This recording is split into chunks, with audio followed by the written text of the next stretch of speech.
السلام علیکم ورحمۃ اللہ۔ مولانا محمد سعد کاندھلوی کون ہیں اور کیا ہے ان کا شجرہ نسب؟ محترم سامعین و ناظرین، میں ہوں ایم.اے. دانش قاسمی اور آپ دیکھ رہے ہیں بصیرت اردو نیوز چینل۔ آپ کو اور آپ کے سبھی احباب کو میرے نئے نویلے چینل پر خیر مقدم اور تہ دل سے استقبال ہے۔ امید کرتا ہوں کہ آپ سبھی حضرات خیر و عافیت سے ہوں گے۔ آج میں مولانا محمد سعد کاندھلوی دامت برکاتہم کی شخصیت اور ان کی دینی دعوتی مساعی جمیلہ سے متعلق اہم گفتگو لے کر آپ کی خدمت میں حاضر ہوں۔ کئی لوگوں نے فون کر کے، کچھ نے کمنٹس کر کے اور کچھ دوستوں نے براہ راست مل کر مولانا سعد کاندھلوی امیر تبلیغ مرکز نظام الدین دہلی کی شخصیت پر ویڈیو کلپ تیار کرنے کی درخواست کی، لہٰذا آپ کی خدمت میں مولانا سعد کاندھلوی کے متعلق یہ کلپ موجود ہے۔ اس کلپ میں مولانا سعد کاندھلوی کی دینی خدمات، ان کی شخصیت اور شجرہ نسب سب کچھ مذکور ہیں۔ آپ خود بھی سنیے اور دوسروں کو بھی شیئر کیجیے۔ دوستو، مولانا محمد سعد کاندھلوی صاحب دامت برکاتہم العالیہ 8 محرم الحرام سن 1385 ہجری مطابق 9 مئی سن 1965 عیسوی کو بنگلہ والی مسجد بستی نظام الدین میں نئی دہلی میں مولانا محمد ہارون صاحب کاندھلوی کے گھر پیدا ہوئے۔ آپ کے دادا کا نام مولانا محمد یوسف کاندھلوی اور آپ کے پردادا کا نام مولانا محمد الیاس کاندھلوی ہے۔ آپ بھارت کے معروف عالم دین ہیں اور دہلی کے حضرت نظام الدین مرکز سے وابستہ ہیں۔ آپ کی پیدائش کے بعد آپ کی بسم اللہ سن 1392 ہجری میں والد مرحوم مولانا محمد ہارون نے آخری حج کے دوران میں مفکر اسلام حضرت مولانا سید ابوالحسن ندوی رحمۃ اللہ علیہ سے ریاض الجنہ میں کروائی۔ مولانا سعد صاحب کی ولادت سے 1 ماہ قبل ان کے دادا حضرت مولانا محمد یوسف کاندھلوی رحمۃ اللہ علیہ کی وفات ہو چکی تھی اور پیدائش کے 8 سال بعد ان کے والد مولانا محمد ہارون کاندھلوی کا بھی انتقال ہو گیا۔ چنانچہ ان کی پرورش و تربیت والدہ کی نگرانی و سرپرستی میں ان کے نانا مولانا محمد اظہار الحسن کاندھلوی، شیخ الحدیث حضرت مولانا زکریا کاندھلوی اور تبلیغی جماعت کے اس وقت کے امیر حضرت مولانا محمد انعام الحسن کاندھلوی نے کی۔ 1985 عیسوی میں مدرسہ کاشف العلوم دہلی سے پڑھ کر فارغ ہوئے اور وہیں پر اب تک دینی و دعوتی خدمات میں مصروف عمل ہیں۔ ماشاءاللہ حضرت مولانا محمد سعد صاحب کا علم شستہ اور علم پختہ ہے۔ جب اجتماعات میں حضرت خطاب فرماتے ہیں تو ایسا محسوس ہوتا ہے کہ حضرت مولانا محمد یوسف پھر زندہ ہو گئے ہیں۔ علم و عمل، اخلاص الالہیت، تقوی و انابت، ذمہ دارانہ حیثیت اور جود و سخا میں اپنے آباء و اجداد کے ثانی و پرتو ہیں۔ اس وقت دعوت تبلیغ کے صف اول کے اکابر ہیں۔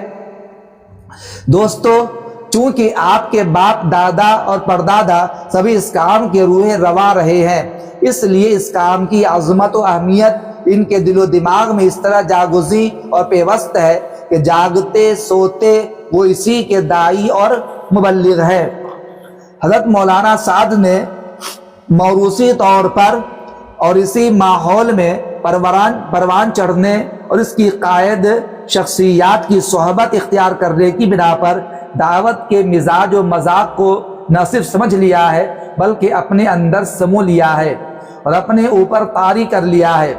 آپ شیخ الحدیث حضرت مولانا محمد زکریا مہاجر مدنی رحمۃ اللہ علیہ، حضرت جی مولانا محمد انعام الحسن صاحب کاندھلوی رحمۃ اللہ علیہ، حضرت مولانا محمد اظہار الحسن کاندھلوی رحمۃ اللہ علیہ اور حضرت مولانا سید ابوالحسن علی میاں ندوی رحمۃ اللہ علیہ کی صحبتوں سے فیض یاب ہوئے ہیں اور ان کے بعد حضرت مولانا مفتی محمد افتخار الحسن کاندھلوی صاحب سرپرست خاندان کا کاندھلا و مرکز نظام الدین و خلیفہ مجاز حضرت مولانا شاہ عبد القادر صاحب رائے پوری رحمۃ اللہ علیہ سے اصلاحی تعلق ہے، جبکہ اجازت و خلافت حضرت مولانا سید ابو الحسن علی میاں ندوی رحمۃ اللہ علیہ اور حضرت مولانا مفتی محمد افتخار الحسن رحمۃ اللہ علیہ رائے پوری سلسلہ میں حاصل ہے۔ اللہ جل شانہ مولانا سعد کاندھلوی کو لمبی عمر عطا فرمائے اور صحت و عافیت بھی۔ دوستو، اس وقت جتنے بھی عالمی اجتماعات ہوتے ہیں اور جہاں کہیں بھی حضرت مولانا سعد صاحب کی تشریف آوری ضرور ہوتی ہے، کیونکہ قابل تعریف اور اچھی انداز میں مولانا سعد دعوت تبلیغ کے بنیادی تقاضے اور اس کی اہمیت و ضرورت پر روشنی ڈالتے ہیں۔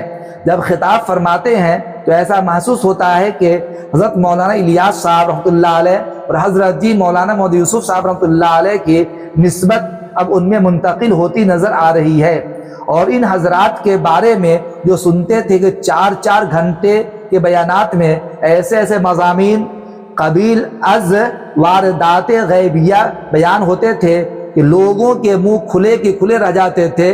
یقین کیجئے کہ مولانا سعد صاحب کے بیان میں یہی صورتحال ہوتی ہے، کیا عالم اور کیا جاہل، کیا نیا اور کیا پرانا، کیا چھوٹا اور کیا بڑا، ہر ایک پر عجیب ہی کیفیت رہتی ہے۔ پورا مجمع دھیان لگائے ایک ایک بات کو غور سے سنتا اور اپنی زندگی سنوارنے کا عزم و ارادہ کرتا ہے۔ مولانا سعد کے بیان کی خوبی یہ ہے کہ ان کے بیان میں امت کا ایک درد و غم ہوتا ہے، اللہ سے ملانے کا ایک سوز و عشق ہوتا ہے، نبی کریم صلی اللہ علیہ وسلم کی سنتوں پر لانے کا جوش و جذبہ ہوتا ہے۔ ان کے بیان میں وہ سب کچھ ہوتا ہے جس کی آج امت کو ضرورت ہے۔ جب آپ اجتماعات میں ان کے بیانات سنیں گے تو آپ کو یقین کامل ہو جائے گا کہ واقعتاً مولانا یوسف صاحب رحمۃ اللہ علیہ یہ پرتو ہے اور یہ گویا کہ ان کے ثانی ہے۔ بہر کیف یہ تو ان کی کچھ خوبیاں رہی۔ اب سنیے مولانا سعد صاحب دامت برکاتہم کا شجرہ نسب کیا ہے، اس سلسلے میں یاد کر لیجئے۔ تبلیغی جماعت کے موجودہ امیر مولانا محمد سعد کاندھلوی کا تعلق معتبر ذرائع کے مطابق صدیقی خاندان سے ہے۔ ان کا شجرہ نسب دارالعلوم کے دارالافتاء کے مطابق خلیفہ اول حضرت ابو بکر صدیق رضی اللہ تعالی عنہ سے جا ملتا ہے۔ آپ کا خاندانی شجرہ کچھ اس طرح ہے: مولانا محمد سعد ابن مولانا محمد ہارون بن مولانا محمد یوسف کاندھلوی بن مولانا محمد اسماعیل بانی تبلیغ حضرت مولانا محمد الیاس کاندھلوی کے بھائی اور مولانا محمد یحییٰ کے صاحبزادے۔ یہ شجرہ نسب اوپر کی جانب یوں چلتا ہے: مولانا الیاس، مولانا یحییٰ ابن مولانا اسماعیل ابن غلام حسین ابن حکیم کریم بخش ابن حکیم غلام محی الدین ابن مولوی محمد ساجد ابن مولوی محمد فیض ابن مولوی محمد شریف ابن مولوی محمد اشرف ابن شیخ جمال محمد شاہ ابن شیخ بہاؤالدین شاہ ابن مولوی شیخ محمد ابن شیخ محمد فاضل ابن شیخ قطب الشاہ۔ اس طریقہ سے یہ شیخ قطب الشاہ تک ان کا نسب پہنچتا ہے۔ اس کے بعد پھر آگے کا جو شجرہ نسب ہے وہ بھی کتابوں میں دستیاب ہے۔ اس طرح سے ان کا شجرہ نسب سیدنا ابو بکر صدیق رضی اللہ تعالی عنہ تک جا کے ملتا ہے۔ بہرکیف اس وقت مولانا سعد صاحب دامت برکاتہم دہلی مرکز نظام الدین کے امیر ہیں اور پوری دنیا میں اس وقت ان کے اجتماعات اور بیانات ہوتے رہتے ہیں۔ اللہ تعالیٰ سے دعا کرتے ہیں کہ اللہ تعالیٰ ان کو لمبی عمر عطا فرمائے اور ان کی مساعی جمیلہ قبول فرمائے، اللہ تعالیٰ نظر بس سے حفاظت فرمائے۔ یقینی طور پر ہمارا ان کا نظریاتی اختلاف بہت سارے مسائل میں ہے، لیکن جو ان کی خوبیاں تھیں میں نے ان کی خوبیوں کو پیش کیا، شجر نسب کو پیش کیا لوگوں کے کہنے کے اوپر۔ اس لیے میرا کام آئینہ دکھانا تھا، بہرکیف میں نے ان کی خوبیاں پیش کی۔ یہ تھے مولانا محمد سعد صاحب دامت برکاتہم اور یہ تھا ان کا شجر نسب۔